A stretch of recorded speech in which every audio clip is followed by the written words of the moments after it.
Robin Wall Kimmerer is a mother, a scientist, a decorated professor. She's an enrolled member of the Citizen Potawatomi Nation. She's earned awards for her book, like her first one, John Burroughs Medal she won for outstanding nature writing. Her writings have been in a lot of prestigious places.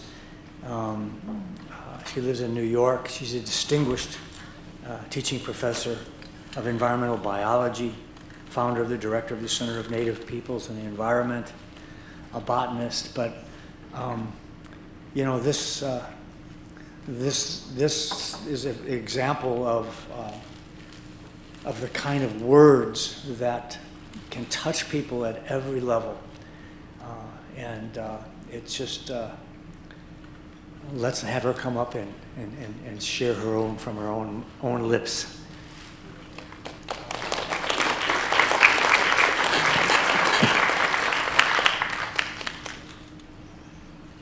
Bonjour. Shabadaski gish kokwe nadeshnakas. I try it over here. I don't want to have you listen to that.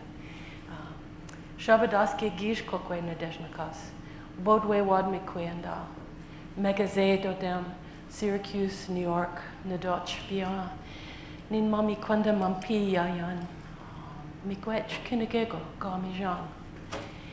I don't speak much of our Potawatomi language. It is an endangered language, and I am just a student of it, but our teachers tell us to use it whenever we can. And I am especially grateful and indeed transformed to speak in that language here in the country of Potawatomi, and the land from which my many great-grandmother, Shanoda, came. And I would like to begin, as we always should, with gratitude for when our feet hit the earth this morning. We had Mother Earth there to take care of us. We had water to drink. We had the blessings of all of the foods. We had the companionship of clouds and trees and of each other. How can we be anything but grateful for all of these gifts that surround us? And among those gifts, of course, is the company of one another in this chance to learn together. I want to say that when I anticipated coming to this country of the Potawatomi, I am so grateful to the Pokagon Potawatomi for supporting this work and making visible our ways and our traditions, and for being here, my relatives, so miigwech. As I walked around the campus yesterday, I was struck, as you probably were too, by many of the signs, and there was one date that kept coming up, 1842. The founding of the university. But every time I saw it, the date that kept coming to me was 1838. The years in which our people were removed from our beloved homeland. And so I went walking all around the campus to see, surely there was one of these monuments to our people, or to a plaque, or to the original creators of the knowledge of this place long before a university was thought of. And I could find nothing. And so I am so profoundly grateful to you, Darsha, and to those of you who envisioned bringing Indigenous knowledge to this place and making it visible. So miigwech for that.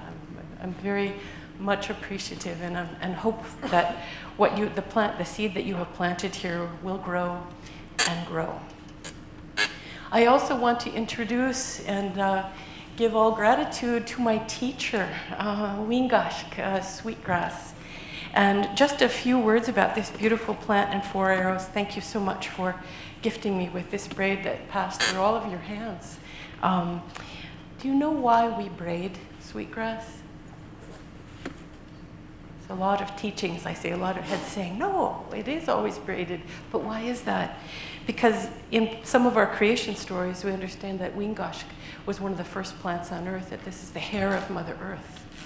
And so when we braid sweetgrass, think about that a second. Think about the last time that someone braided your hair, or you braided someone's hair. And as I look at you, you all got this wonderful smile on your face. We said, think about that. Think about that connection, that energy that flows when your hair is braided or you're braiding the hair of someone you love. This is the hair of Mother Earth. That's why we braid sweetgrass, as a visible emblem of our care for her and our covenant with her to care for her. And so this is my teacher. And there are a lot of different teachings about those 3 strands.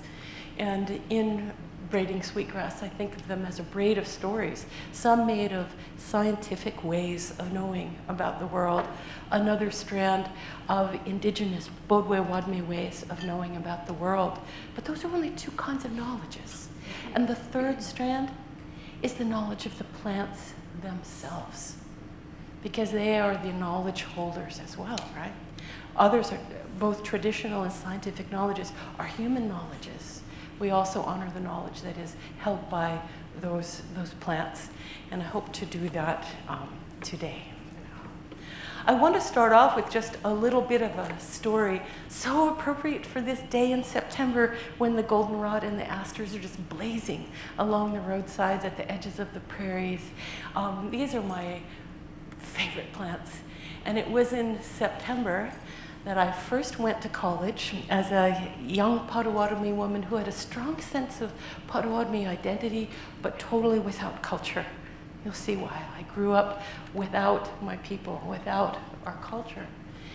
And in a way, the plants became my teachers. Maybe I was, what did we hear about this morning? A sociopathic naturalist? That's a great term. But the plants really became my teachers, and they were where I belonged. And I dearly love the companionship of the goldenrod and asters. And so it was no question for me that when I went away to the university, I would study botany. I couldn't wait. And when I got there, I had my freshman interview, and my advisor, who was a proficient botanist, said, so Miss Wall, why do you want to study botany? And so I began talking about goldenrod and asters and why they were so beautiful together. And I wanted to know why they always stood together, that purple and gold. It was so beautiful. I wanted to be a botanist so I could learn why the world was so beautiful and how it is that we keep it beautiful. And he said, my dear, that is not science. Beauty is not the sort of thing with which botanists concern themselves. He said, if you wanted to learn about beauty, you should go to art school. It's not science. Oh, you say, yeah, that's exactly how I felt. And I tried a few other tacks, like I want to know why the plants make medicines and why the willow bends so beautifully for baskets. And he said, that's not science. But go take a class from me and you'll learn what it is. That's why I look so happy. This photograph is my freshman day, the same day that I was told this is not science. I had to go get my picture taken. And you know, as a young person, I had no response to this. You know, he told me, he was a professor of botany, he ought to know what it was. Clearly, I was mistaken. Having grown up without the teachings of my culture, I had no vocabulary of resistance. That was taken away. And why did I not have that? When I would ask my dad about language or about stories or about plants, he would say, well, that was left on the doorstep. That was left on the doorstep of the Carlisle Indian School, because my grandfather was one of those children who was taken at 9 years old away from his family and put on a train to Carlisle. And so all those things I wanted to know had been lost to us. And that ache remained for a really long time. And it exists for many of us. And the plants, for me, were a way of beginning to heal that. But I had no resistance to this monoculture of science. Because, of course, growing up in the woods and in the fields, and with what I understand now was not perhaps the manifestations of Potawatomi culture, but the values of Potawatomi culture were very strong in our family. So I understood the woods as full of persons, full of people, nature as subject. which is very much, of course, the Indigenous paradigm. But when I took my first ecology course, they told me this was what the ecosystem was. Yeah. I thought I'd wandered into an engineering class by mistake. So we were talking this morning about the mechanistic metaphor. Yeah. Nature as machine, nature as object. I had unwittingly stepped from one worldview into the next, or a landscape of meaning making.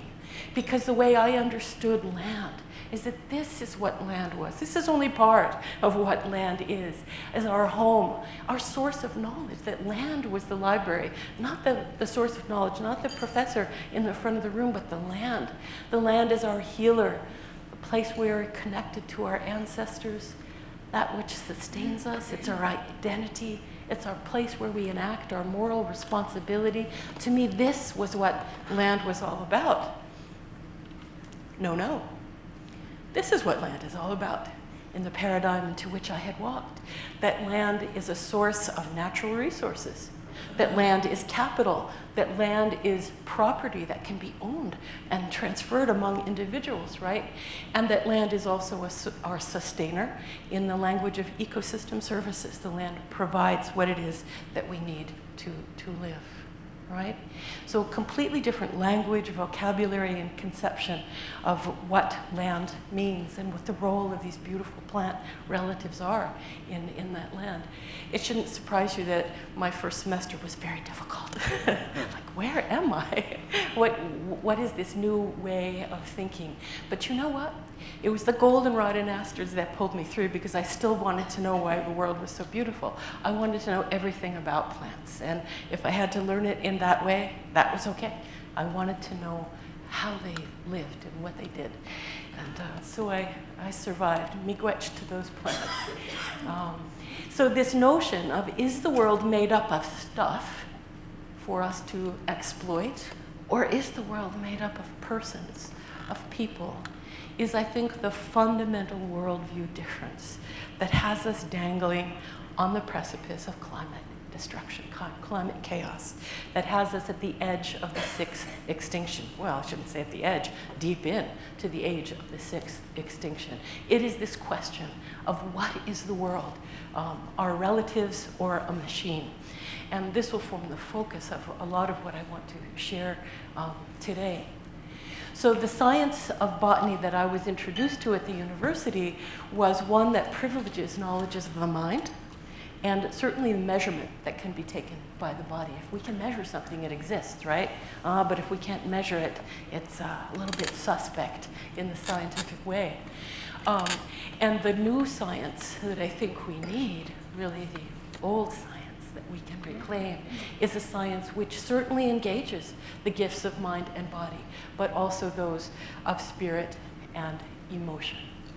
And so I am so proud to tell you that just down the hall from the place where that professor said to me, "That's not science," we now have the Center for Native Peoples and the Environment, whose goal is to bring together the wisdom of Indigenous philosophy and some of select powerful tools of Western science, so that we can braid sweetgrass, so that we can care for Mother Earth as she does for us.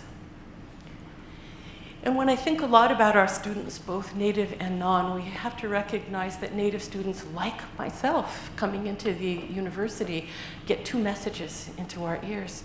One of which is that our people desperately need trained scientists to help manage our land, our health, etc. But at the same time, we know that the scientific paradigm, the mechanistic paradigm, is so far from our way of thinking that it can be really destructive. And so students get both of those messages. And if we are to go forward, not only making Indigenous knowledge visible and valuable in this seeking of flourishing, as you framed the questions that bring us together, we have to understand those two messages and reconcile them. One of my students actually said to me, "I don't want to be known in my community as a scientist." She was studying forest ecosystem science. "I want to be known as someone working on behalf of the land and people." And she didn't see that within being a scientist. We have to change that. We have to cultivate a new generation of people who want to be those who are working on behalf of land and people, using the multiplicity of tools that are available to us. The science that I encountered, not only as a young person, but to be perfectly honest, that I encounter today in my academic life, is, I think, a really powerful metaphor for this kind of science is a fortress, high up on a hill, remote from the people, well protected, right? And a kind of an intellectual monoculture we'll talk about in a second. Why does this fortress metaphor come to mind? For me, it's because of the reductionist nature of science. That fortress is built little brick by little brick of knowledge, right? And so this reductionist nature of knowledge accumulation, knowledge generation that science prevails, can build a fortress. Doesn't have to build a fortress, can build anything, but generally it is built into this remote, forbidding sort of structure with specialized workers, right?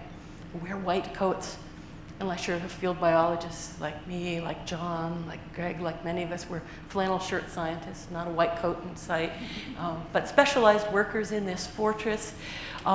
It's a strictly materialist approach to creating knowledge. It's very regimented. We always use the scientific method, etc. Moreover, the knowledge which is generated in the fortress becomes property of the fortress, and it can become commodified, knowledge as property.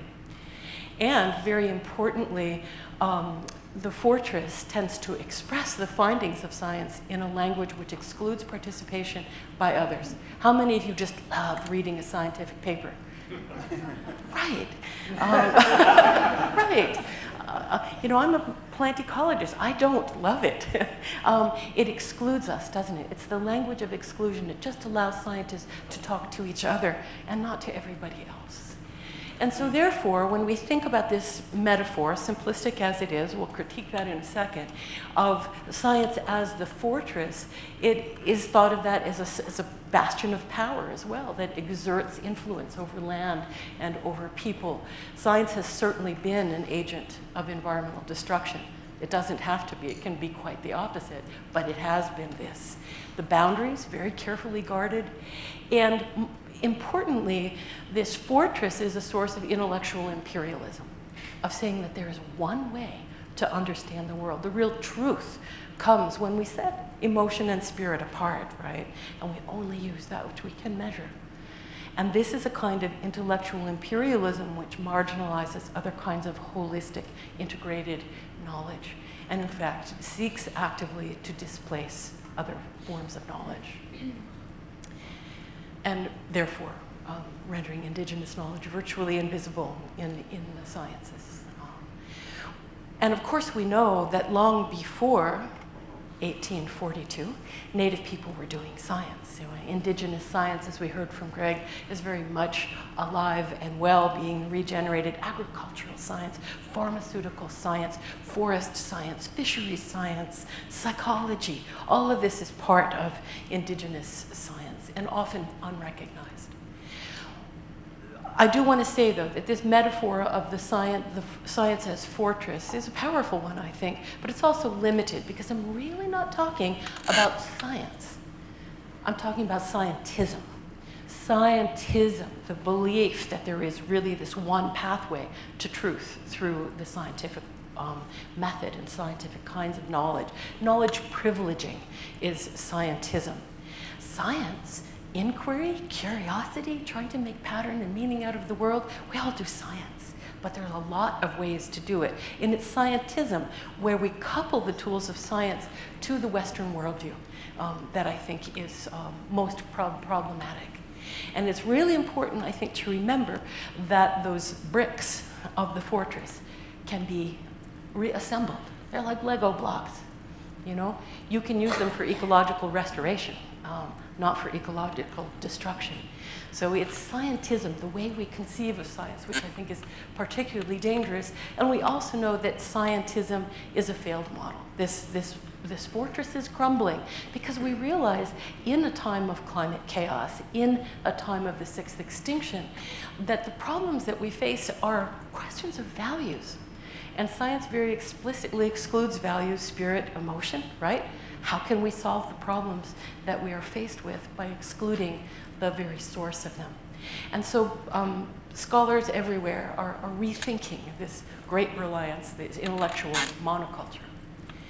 And so for our students and for global flourishing, I think we need to say, as this fortress crumbles, could we help it along a little?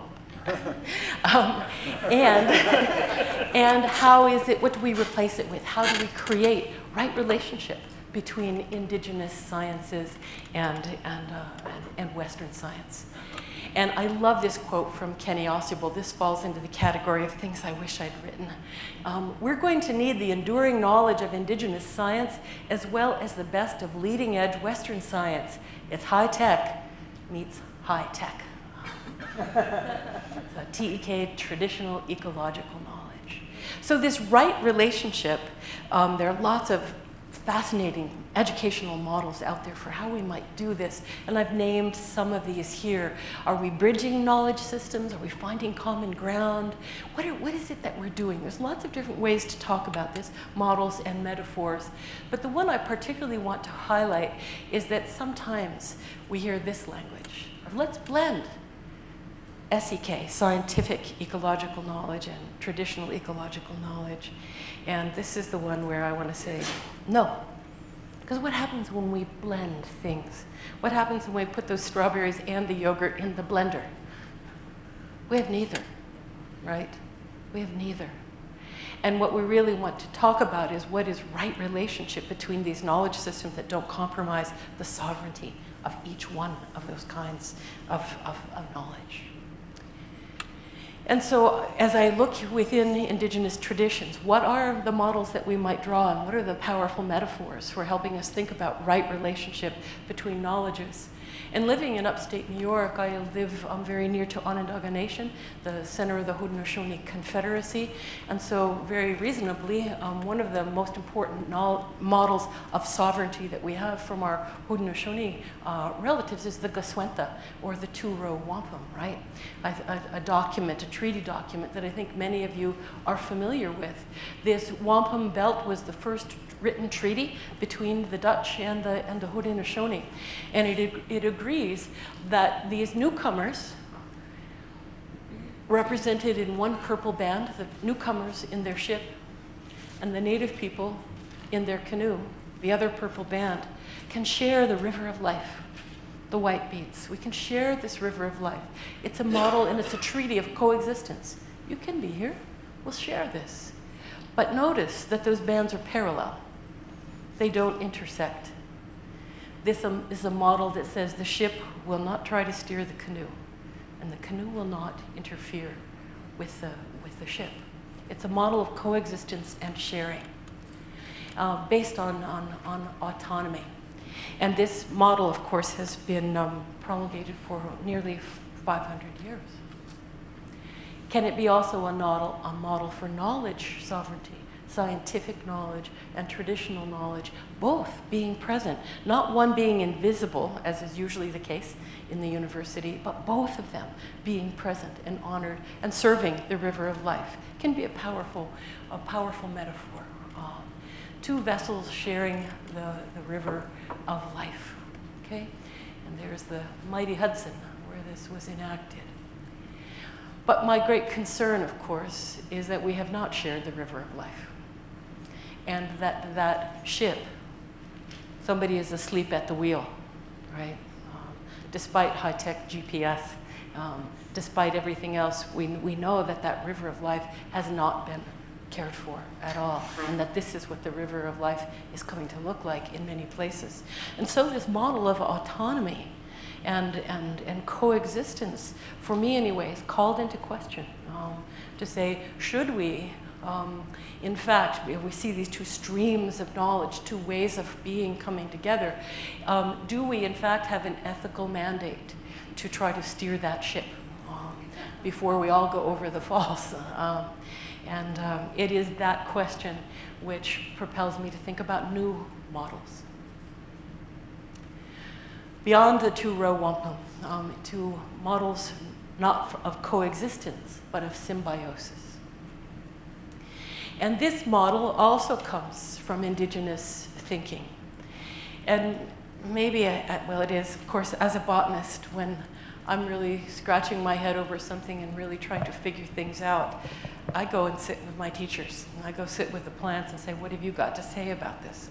What are the models in the natural world that might help us and guide us and understand us?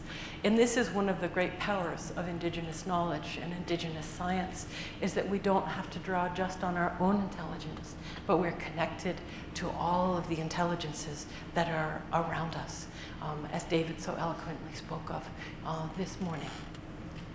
And so among those, of course, are the plants as our teachers.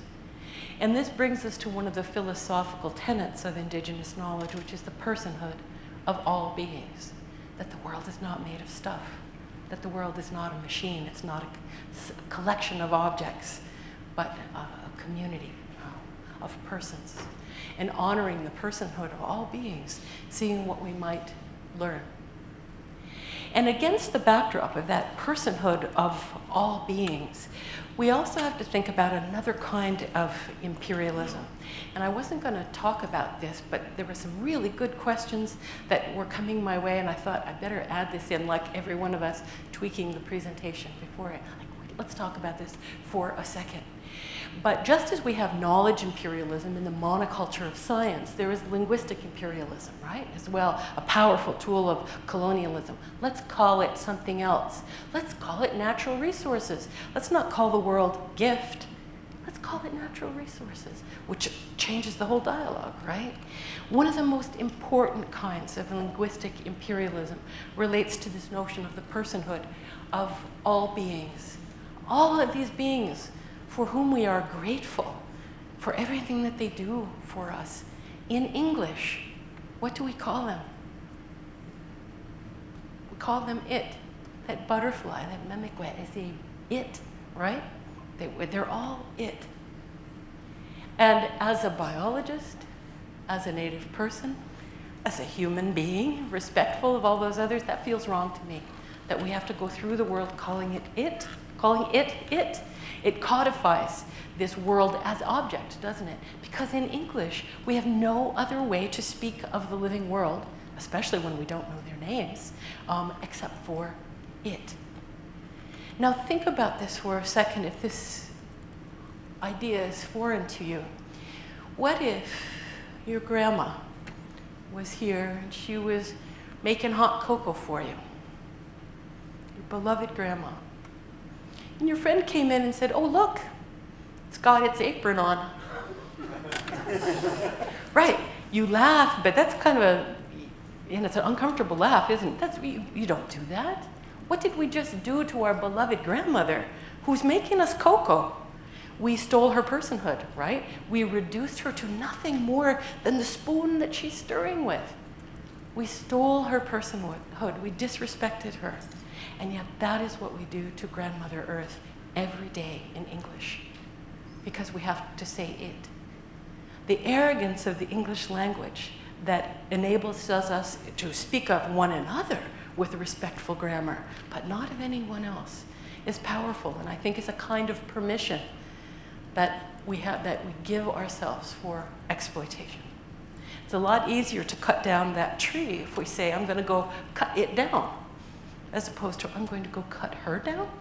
You have to think twice about that one. These consequences of objectification of nature really leads us back to the ethical realm that we were talking about yesterday, because it creates a situation of moral exclusion. It makes them all others. They're others. They're not within our circle of moral responsibility. They're just stuff. They're just its. And our language makes us do that.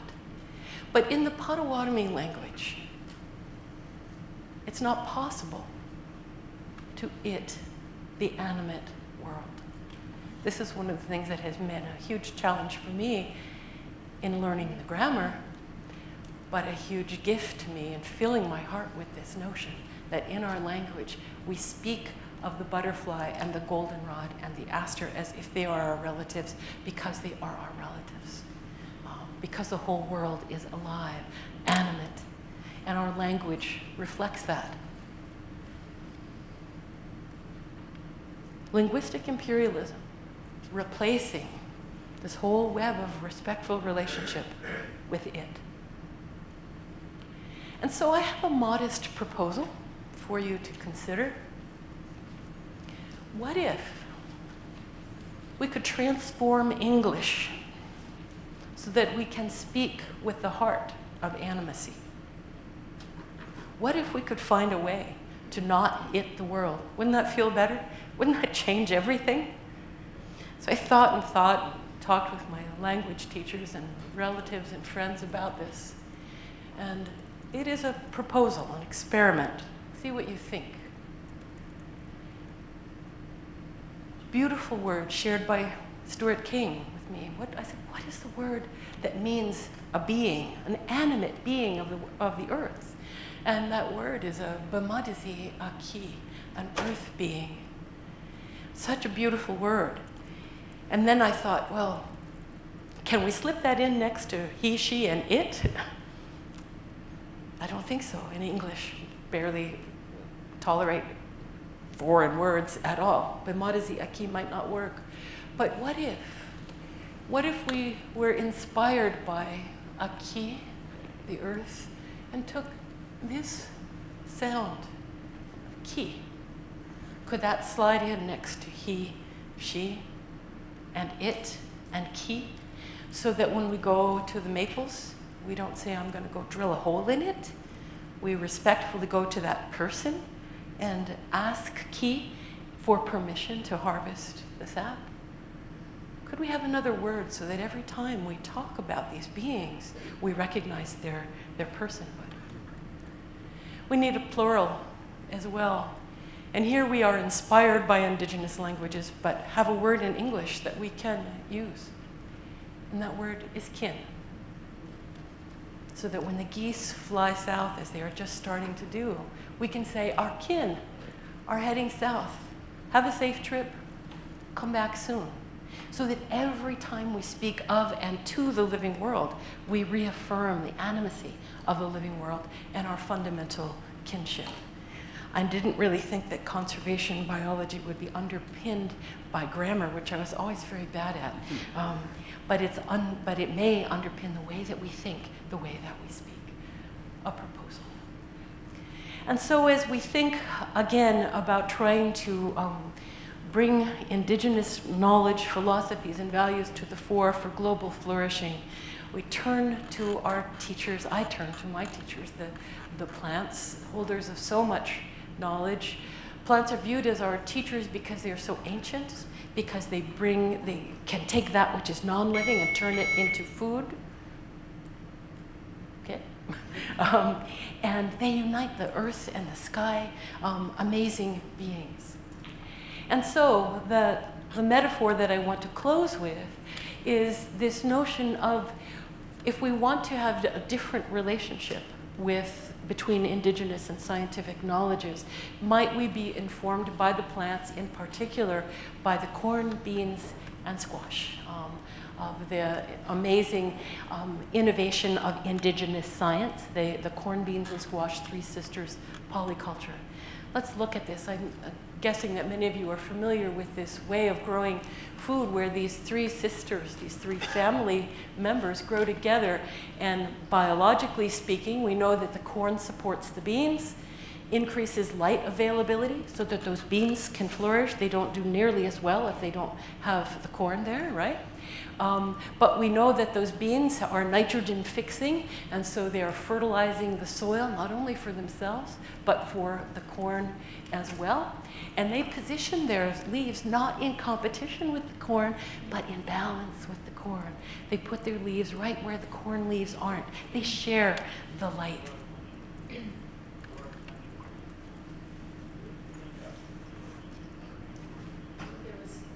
It's just a test?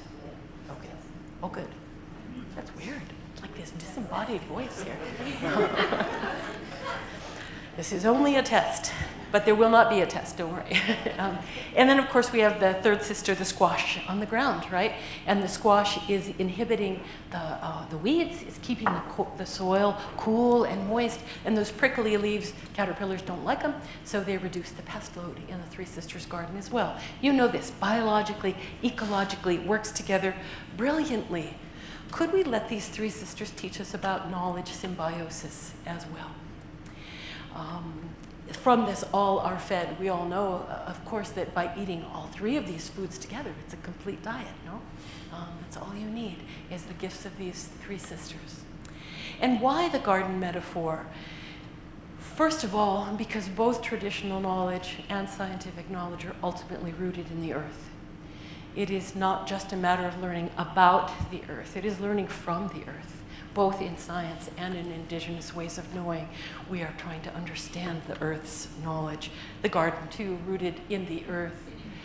This symbiosis between traditional and scientific knowledges grows and changes and is dynamic. We plant that seed and then see how it takes shape. It's dynamic, it's always growing. Very importantly, there is no compromise of identity. The corn does not become the bean, right? The squash does not become the corn. So this is a model of knowledge sovereignty. Those knowledges live together, but they don't overpower each other. They are both present, giving their gifts to the symbiosis. And of course, they're more productive together. You get way more food when you grow these three sisters together than if you grow them in monoculture. Monoculture again. Polyculture is what we're looking at here. And it's good for the land and it's good for the people. That's where real sustainability lies, right? It's finding those things that are good for land and good for people. So to reiterate, if we view the land herself as a source of knowledge, that garden is planted there. And I say that the corn is the elder knowledge. It's the traditional knowledge. It's the knowledge that was here first. It is the real scaffold of the entire garden, is the corn.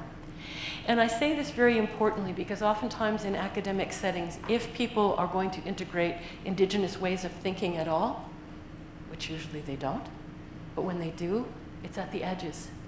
It's just at the edges. Oh, well, there's scientific knowledge. Well, there's this other thing, too, that you ought to be aware of. No, no.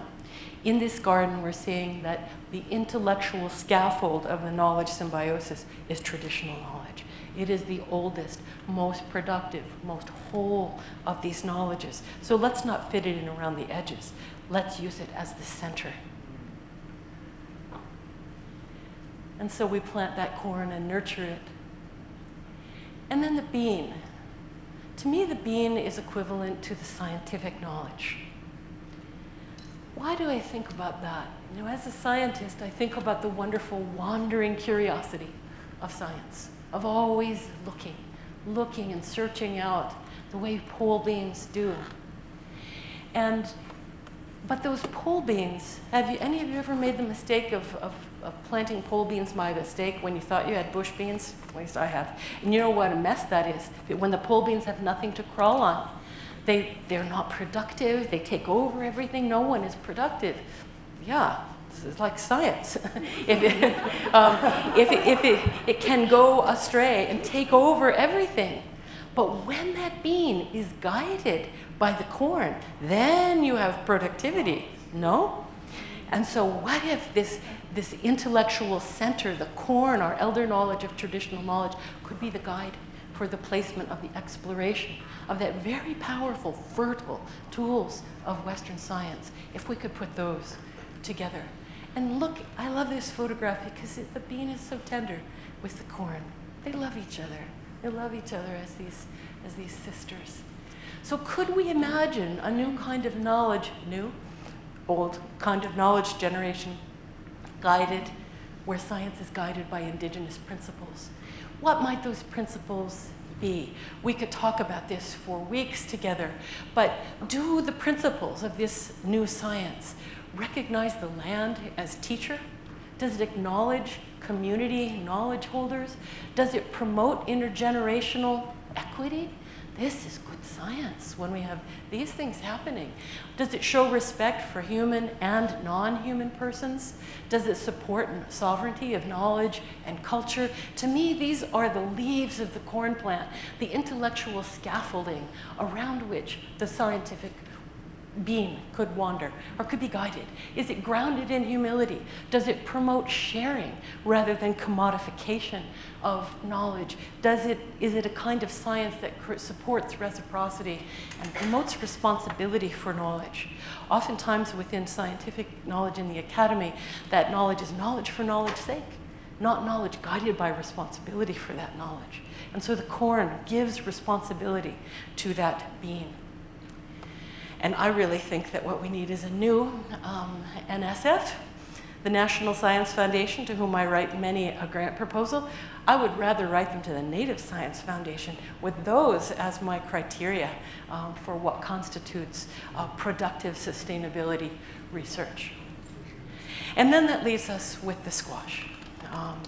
The squash at the bottom of this symbiosis, closest to the earth, closest to the source of that knowledge.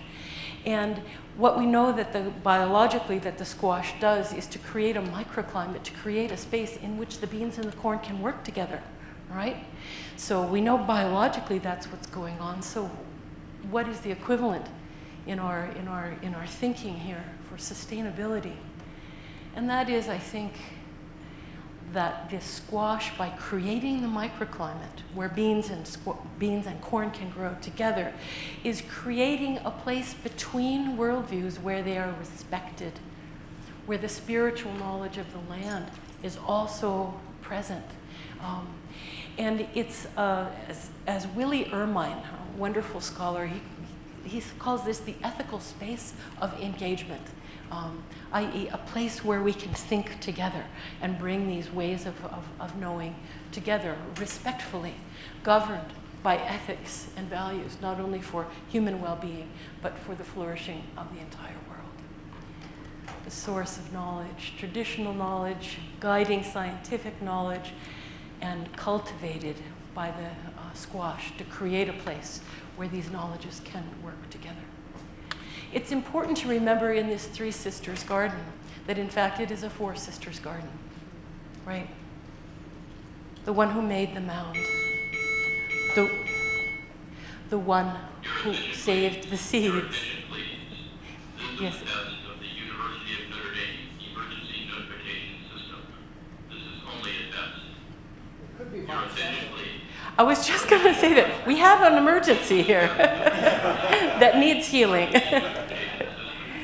Guided by these plants. Thank you. No.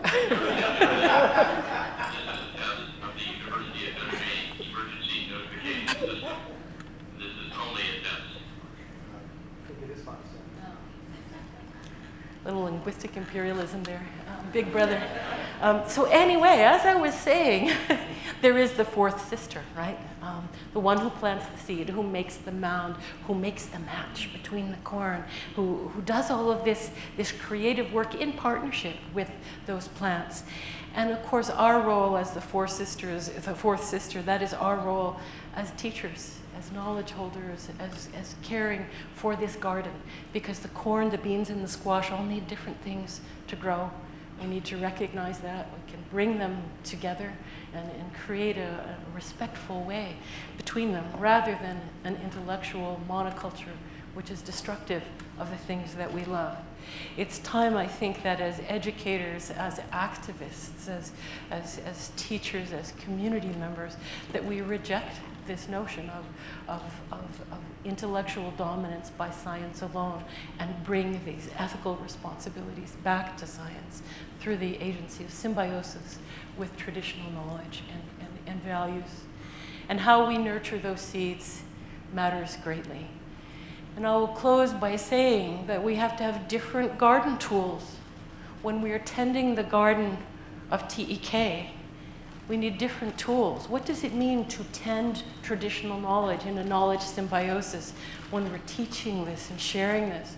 To me, it means that we have to, that promoting traditional knowledge, garden means investing in language, in language revitalization that holds this knowledge, allows us to speak of the animate world, to say nothing of the knowledge that our plants and our people hold.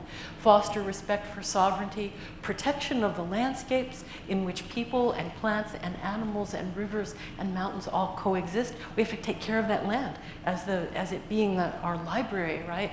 Engagement with knowledge holders. I don't need to read all of this to you, but to say that if we are to tend traditional knowledge, we have to tend to mind, body, emotion, and spirit. Use our gifts in those 4 realms to take care of the TEK garden. But I think that the SEK garden, well, the SEK garden, in a sense, has been flourishing pretty well for 400 years now and becoming this empire of knowledge. You might think it doesn't need much tending at all, except for maybe a little pruning. But I think it does need tending. How do we tend the SEK? One of the most important things that we need to do, I think, is decouple science from scientism. Uncouple the tools of Western science from their linkage to economics, to the industrial worldview. Uncouple those. They're not the same. And in that way, we liberate the power of doing science for good. As my student said, I want to be an agent for good for land and people. We can do that by uncoupling science from the scientific worldview. Free science from commodification. Monsanto, if that was you, free science from commodification. Encourage scientists to be storytellers. What a privilege to sit at the feet of these plants. I feel as a botanist, what a privilege. And in reciprocity, we need to tell their stories back to the world. They have given us so much. We have to train translators. In closing then, what we're trying to do is to imagine this knowledge symbiosis, to see what we might learn from the plants so that the tools of Western science could be guided by the principles of traditional knowledge so that we are all fed. Mi'u, miigwech.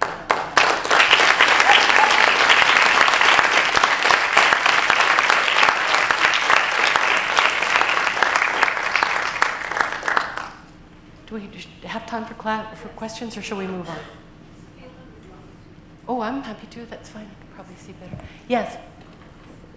Can you talk about how Monsanto, which, by the way, just announced they're being acquired by Germany's Bayer, making it the biggest company in the world for that. Could you talk about how that fits into your vision? Yeah, Monsanto and companies like that are certainly examples of the coupling of scientific curiosity and tools to the Western industrial worldview. And that's exactly what I'm advocating for, is that we have to separate those. Because it is this worldview that of those plants merely as objects, right, that can be manipulated. I think of them as being enslaved to Monsanto because there is no responsibility coupled to the knowledge of how to do that. So to me, Monsanto was a poster child for the need for this uncoupling.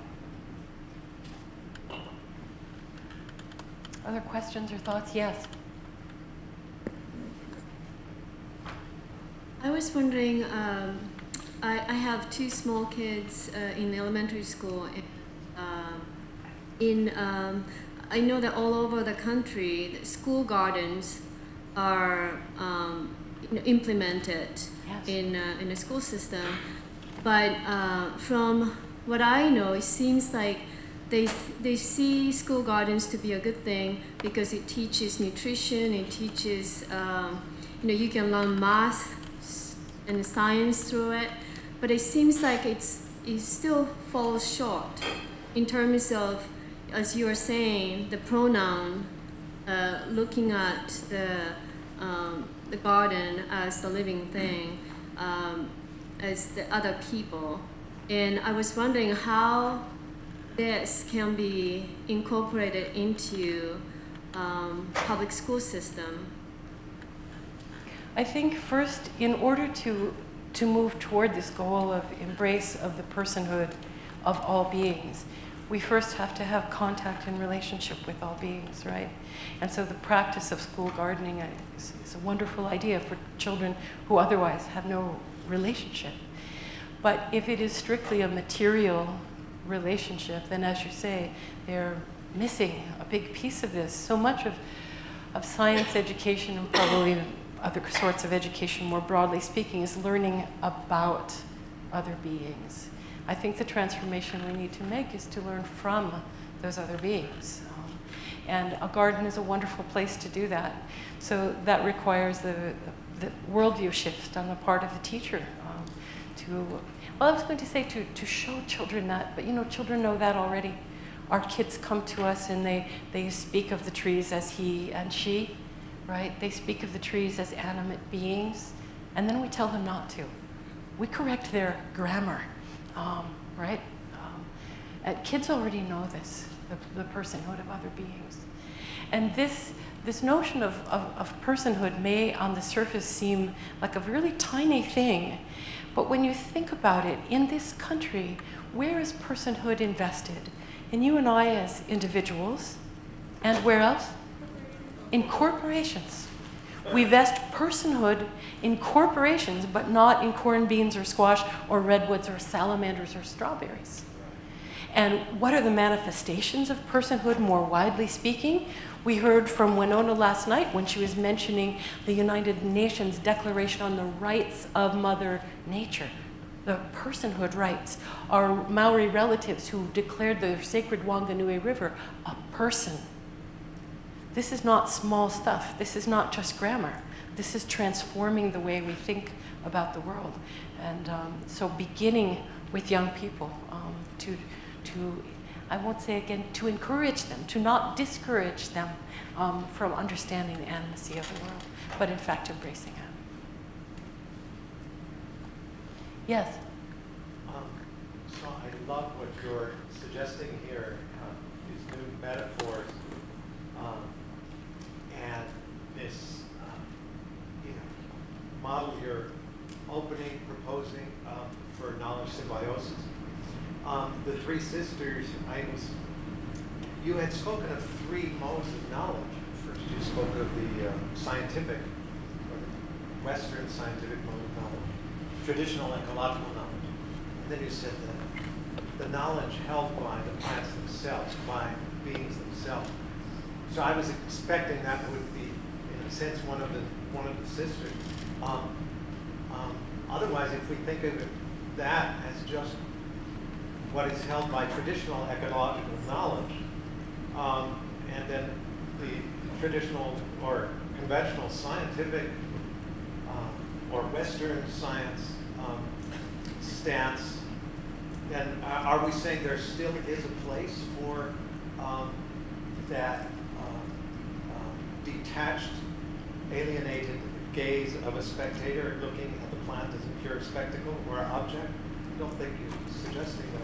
But so I was wondering if wouldn't the squash or the place of ethical meaning be provided precisely by the recognition that the plants themselves are the carriers of knowledge and the ground itself? Yes, exactly, exactly, right. And when I think, I just want to endorse exactly that is precisely it. This is the manifestation of the wisdom of the plants themselves about how to work together in reciprocity rather than working as separate machines, as elements of the machine. But there's also this notion that what does scientific knowledge contribute here? One of the things that science is very good at is understanding mechanism. And if we want to know the mechanism by which the beans fertilize the corn, etc., we have access to that. But only if that's the question. And so often that's not the question. Is there another word than mechanism for the mechanism? That will deserve some thought. Yes? I was wondering if you could talk a little bit about how your work at your university is already working to sort of create this metaphorical model that you talked about today. Sure, happy to. It has certainly transformed how I teach plant science. For one, I try to teach on the land as much as I can where the land has a voice, where the students I tell them that I'm just the occasional translator. It's really the plants who are going to be their teacher. And that works really well when you're in the land, on the land. But oftentimes we don't have that capacity to teach there. So I do it through story and through recognition and through language, direct experience with the plants. We also have now a minor in Indigenous peoples or native knowledge, native peoples and the environment. So that our students, my university is very small and entirely focused on environmental science. That's all we do. And so this is the one place where students can engage Indigenous philosophy and values and then try to apply them in their scientific disciplines. And it's been wonderful. You know, students who have taken some of these courses come back and say, well, I just did my conservation biology practicum, and you know, I was able to stand up in that class and say, well, have you considered what the native people of that region, how they were managing that river? So it's starting to permeate through other culture, or through other parts of the university. We're just beginning, but there are good signs. One more? Yeah. Thank you very much. I especially appreciated your comment, your observation on linguistic imperialism and how the idification, the objectification of nature changes our worldview to one that's necessarily exclusive of other ways, of other subjects. Of course, that's English. And I'm wondering, you know, there are other languages associated with Western rational scientism. And if I'm just to take an example, we can talk about el jardín in Spanish, for example, the garden, the male, he, con él. But my feeling is, my gut feeling is that in Spanish as in English, the scientistic, rational Western worldview is still exclusive of nature as a subject. Can you comment on that? How have you considered the pronoun use in other languages and so forth with regard to the same thing? Sure. First of all, I'd like to say that since playing with this experiment, a number of people have come to me to say, you know, in my language, ki means this. And in my language, ki means this. And they're related to life force and to energy and to animacy. So there's some animacy and life in that word. But this is not to say that other languages don't have animacy built into them. That's not it at all, but it is a call, as you suggest, for transformation of worldview, because the way that we speak encapsulates our ideas. So it isn't so much about how we speak, but how we act and how we respect our others as if they were other persons, which they are. Okay, thank you. Thank you so much.